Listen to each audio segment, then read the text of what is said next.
Today's video was sponsored by Pop Culture Zone Pressing Services. If you need your comic books pressed, I personally vouch for Pop Culture Zone as being one of the best professional companies in the game, offering hands down the lowest prices out there. Services start at only $9.99, and every order placed will receive free fast track turnaround times. Even though I press comics for my personal collection, whenever I need a professional press for my key comics, I send them off to Pop Culture Zone, and every single book that I've received back, every single one, has had results that have exceeded my expectations, and I am sure that they will exceed your expectations as well. Make sure you go check the link in the description below to head over to their website, popculturezone.com, for complete details on services and how to begin your order. What is going on, everyone? Chris with Journos, Comics, and Pop Culture. Today we have an awesome video for A1 Wednesday touching upon 3 buzzwords that are extremely problematic when selling and buying comic books. Now, before we get into it, if you aren't subscribed to the channel, please take the time to do so. Check out all the awesome links below, including the links to A1 Comics. That's my local shop here in Sacramento. If you're in the area, you can visit one of their 3 locations in Sac, Roseville, or Folsom. But more importantly, they are live on Instagram with live sales every Wednesday and Friday night, beginning at 5 p.m. Pacific, 8 p.m. Eastern. So go check out their links, give them a follow on Instagram. They're also on Whatnot as well. If you actually click the Whatnot link below and download the app and sign up that way, you could get 10 off of your first purchase. And A1 Comics is always doing big things in their live sales, whether it's on IG or on the Whatnot app. So definitely check them out. All right, folks, let's talk about the topic of discussion today. Buzzwords to beware of when specifically buying comics that I see sellers using that could be red flags. Okay, these 3 words are low print, rare, and vintage. Low print, rare, and vintage. I'm going to break down each 3 and talk about why if I was selling comics, would be very careful using these words. And if you're a buyer of comics, be aware. Let's first talk about a low print. The biggest thing about low print is that low print does not equal value. So I have been watching many sellers as of late, and one thing that I noticed that they will throw out there is this book has a low print run.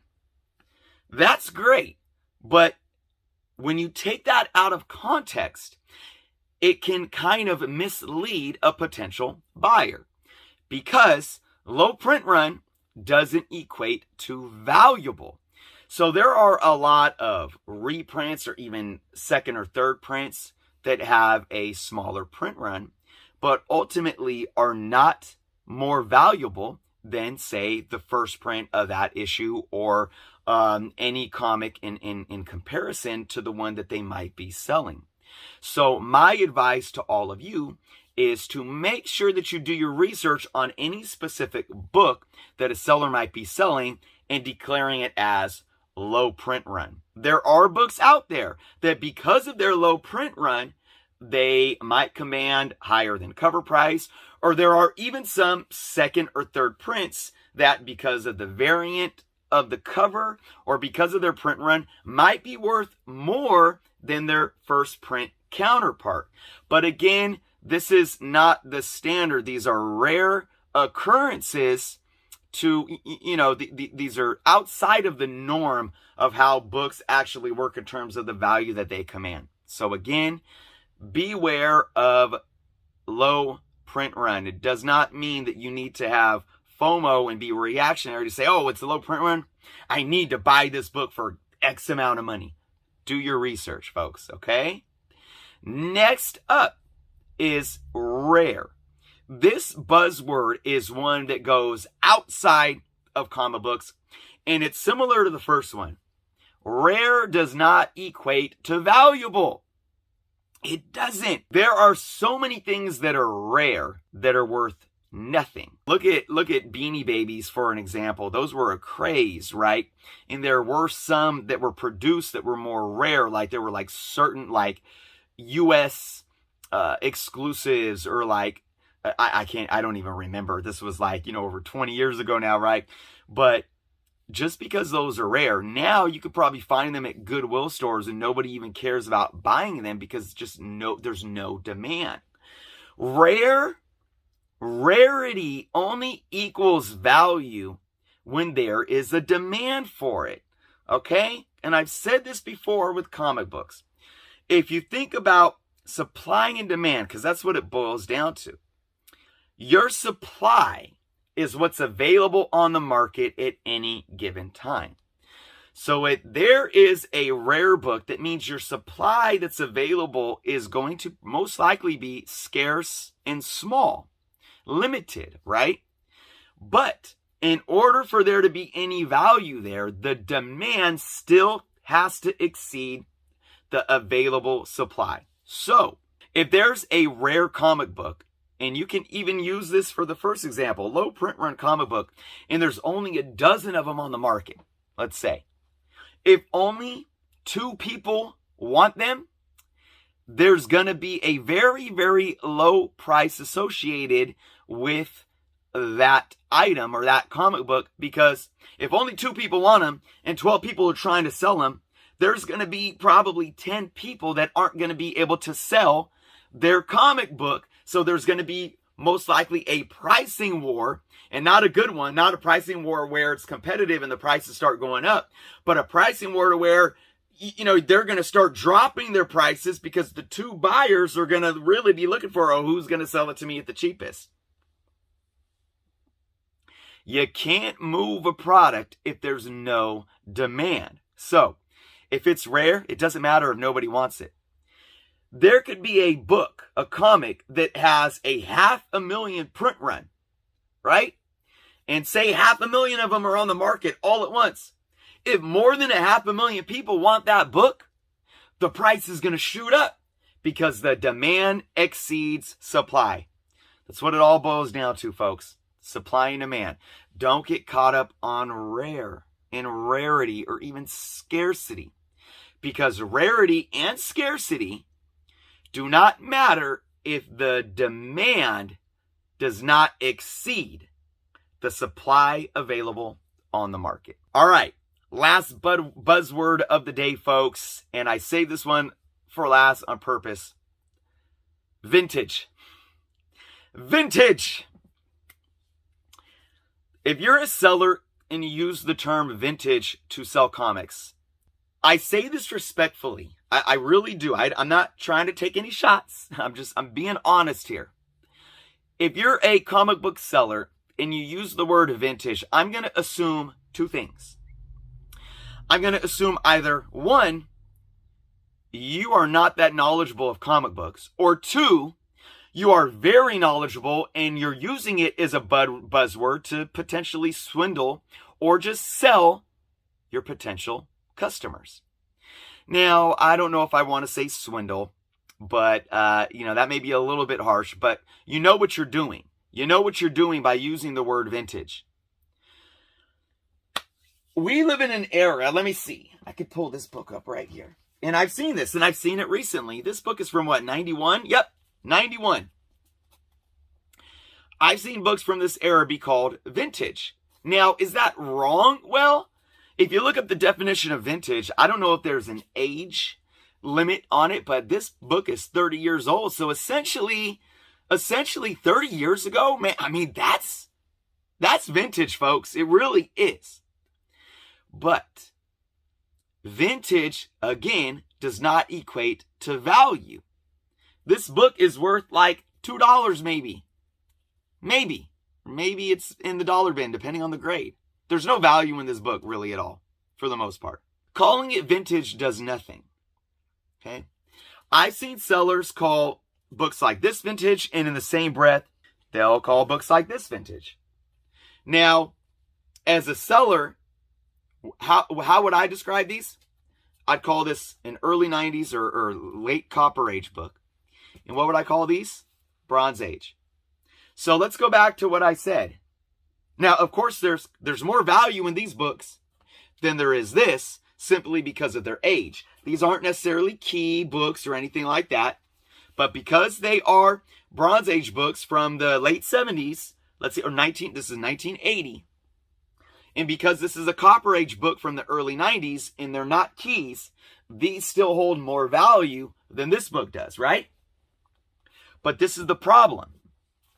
I'm not going to call these vintage, because I want my buyers to understand context. Calling these Bronze Age books suggests that there's more value than calling this an early 90s Copper Age book. And if there's collectors out there that are educating themselves to the hobby, they're going to know that. So that's why I said, I either believe that if you're calling your books vintage, you're not too familiar with comic books yourself, because are you not able to differentiate a Bronze Age book from a Copper Age book? If you're not, I would suggest that you educate yourself to that, because these are better talking points. These are better selling points for you, and they're better talking points for the buyer to be savvy and aware of what it is that you are selling. If you are aware and are very knowledgeable, and you're using this as a selling point and you're consciously aware of it, it's extremely problematic, and I see it as borderline unethical, because you probably know, like I know, if a seller isn't fully educated to ages like Silver Age, Bronze Age, Copper Age, Modern, and all that, they're going to hear that buzzword vintage, and they're going to automatically equate it to value. They are. Vintage clothing, vintage collectibles. I mean, anytime you put that word vintage to it, people are going to think and assume that there is some type of value there. Stay away from the word vintage if you are a seller, in my humble opinion. Okay? Because there are other distinct variables and descriptions that can be used to declare the context of what you're selling, the context of the book, and the value of the book. And again, repeating myself here, buyers, if some seller is using the word vintage and they're selling comic books, right there, again, it's a red flag for me. For me, I'm not saying that I would necessarily not buy from a seller, because with me, I'm going to know what I'm getting into. I'm going to know if a seller is calling a book vintage, whether or not it's worth the price he's selling it at or not. Why? Because I educate myself to everything in this hobby as much as I can. And I recommend you all do too. But this is my job at the same time. It's my job to educate myself. So a lot of people that work a full-time job and they still are real diehard hobbyists and collectors, they may not be as hip on it, but there are tools out there.